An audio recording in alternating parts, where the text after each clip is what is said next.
15 பேர் தான் வெற்றி பெற்றார். சட்டமன்றத்துக்குள்ள போனா 57 சட்டமன்றத்துக்குள்ள 15 பேர் திமுக போறாங்க. எதிர்கட்சி திமுக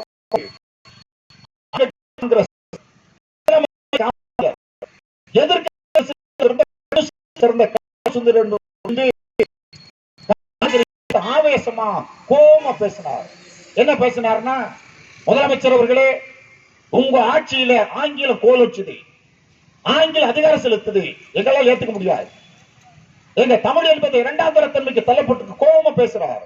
அண்ணா கை தட்டுறாரு, கலைஞர் கை தட்டுறாரு, மதியழகன் கை தட்டுறாரு, எல்லோரும் கை தட்டும் போது பெருந்தலைவர் காமராஜர் எழுந்து அண்ணாவை பத்தி சொன்னார். அண்ணாதரே, நானும் தமிழங்கிறத மறந்துடாதீங்க.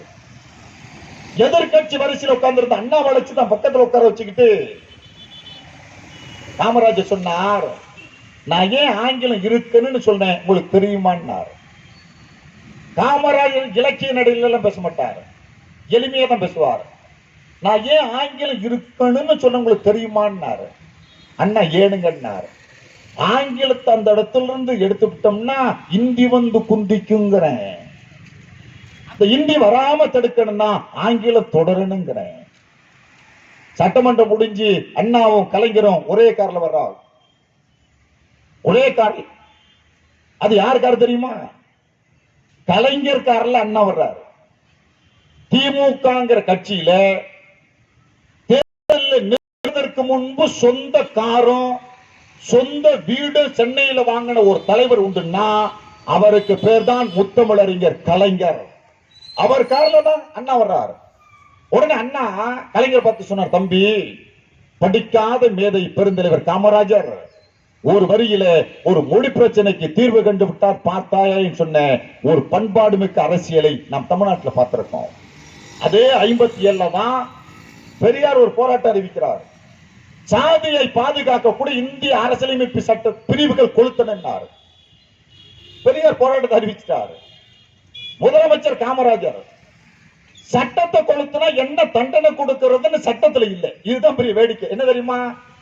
சட்டத்தை எழுதினவங்களுக்கு ஒரு ஆள் வருவார், அவர் இப்படி எல்லாம் போராட்டம் நடத்துவார்னு தெரியல. நீங்க நினைக்கலாம் அது அம்பேத்கர் எழுதின சட்டம் தானே. உண்மைதான். சட்ட வரைவு குழுவுக்கு தலைவர் அம்பேத்கர். அந்த குழுவில் இடம்பெற்றிருந்தவங்க யார் தெரியுமா? அம்பேத்கர் தலைவர். குழுவில் இடம்பெற்றிருந்தவங்க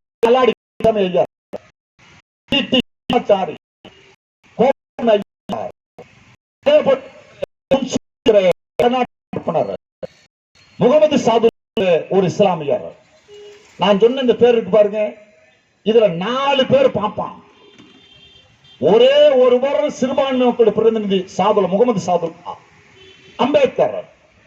ஆனா அதான் அம்பேத்கர் சொன்னார், இந்த சட்டத்தை எழுதுற குழுவிற்கு தான் நான் தலைவரை தவிர நான் நினைச்சத சட்டத்தில் என்னால் எழுத முடியல.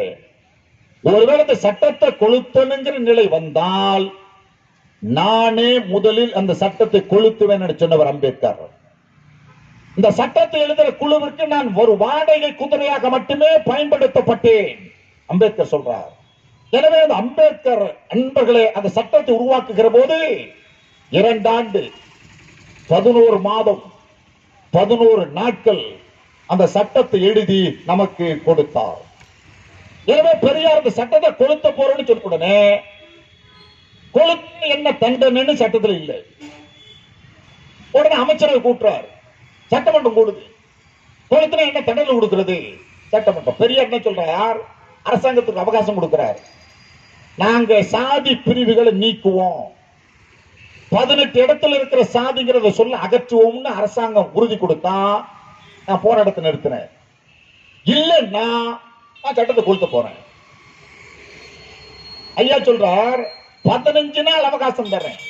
எதுக்கு தெரியுமா? நான் சட்டத்தை கொளுத்துனா எனக்கு என்ன தண்டனை கொடுக்கிறது சட்டத்தில் இல்லை. அதனால நீ தண்டனை உருவாக்கிக்க, அதுக்கு பிறகு நான் கொளுத்துறேன். உலகத்திலே அரசாங்கத்திற்கு அவகாசம் கொடுத்து போராட்டம் நடத்திய ஒரே தலைவன் தந்தை பெரியாரை தவிர வேற யாரும் கிடையாது. அரசாங்கம் ஒன்று சட்டமன்றத்தை கூட்டு எல்லாரும் பேசுறான். கம்யூனிஸ்ட் கட்சி சேர்ந்த கல்யாண சுந்தரம் சொன்ன பாருங்க, அவர் எழுந்திருச்சு சொன்னார், பெரியார் சட்டத்தை கொளுத்த போறாராம். ஒருவேளை பெரியார் சட்டத்தை கொளுத்திட்டாருன்னா முதலமைச்சர் அவர்களே, நீங்க பெரியாருக்கு எப்படி தெரியுமா தண்டனை கொடுக்கணும்?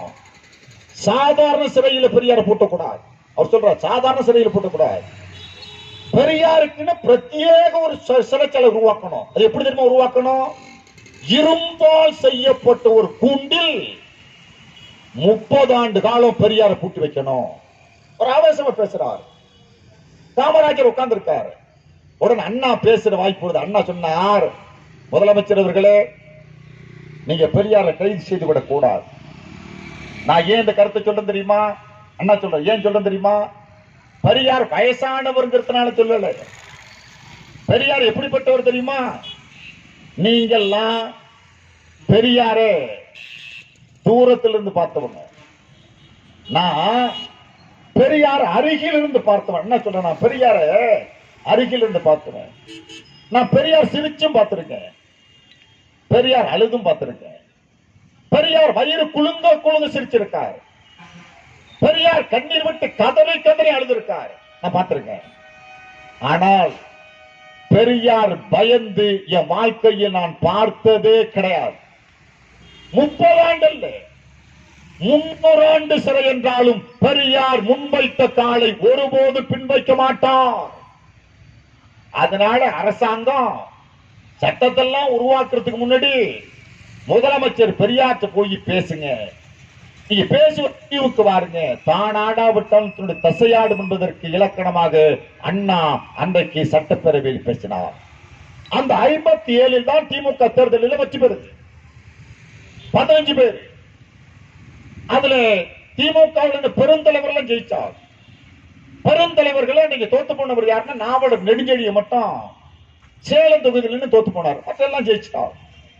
1962 இரண்டாவது தேர்தல் திமுக 50 பேர் வச்சு பெறார்.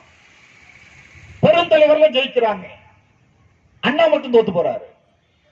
முதல்ல நாவலர் தோத்தார், இரண்டாவது அண்ணா தோத்தார். ஆனா நண்பர்களே, 57 தேர்தலில் நின்று தான் சாகர வரையில் கடைசி தேர்தலாக அவர் நின்றது கலைஞர். 57 முதலில் நின்றது குளித்தலை, கடைசியா நின்றது திருவாரூர், இடையில சைதாப்பேட்டை, சேப்பாக்கம், தஞ்சாவூர் பல தொகுதியில் நின்றார். தேர்தலில் நின்று இந்திய அரசியலில் தோல்வியே காணாத ஒரு தலைவர் என்று சொன்னா அவருக்கு பேர் தான் முத்தமிழறிஞர் டாக்டர் கலைஞர் என்பதை நீங்க மறந்துவிடக் கூடாது. அவர் தோற்றவே கிடையாது. 19 ஆண்டு காலம் தமிழ்நாட்டின் முதலமைச்சர், 5 முறை தமிழ்நாட்டின் முதலமைச்சராக பொறுப்பேற்றவர், 50 ஆண்டு காலம் தலைவர், 80 ஆண்டு கால பொது வாழ்க்கை உள்ளடக்கியவர். அவர் அரசியலில் தொடாத துறையே கிடையாது. அவ்வளவு சரித்திரங்களை கலைஞர் படைத்தார். கலைஞருக்கு பிறகு இன்றைக்கு முதலமைச்சராக இருக்கிற கருணாநிதி ஸ்டாலின் பல சரித்திரத்தை படைத்துக் கொண்டிருக்கிறார். அரசியலில் ஆட்சிகள் மாறும்.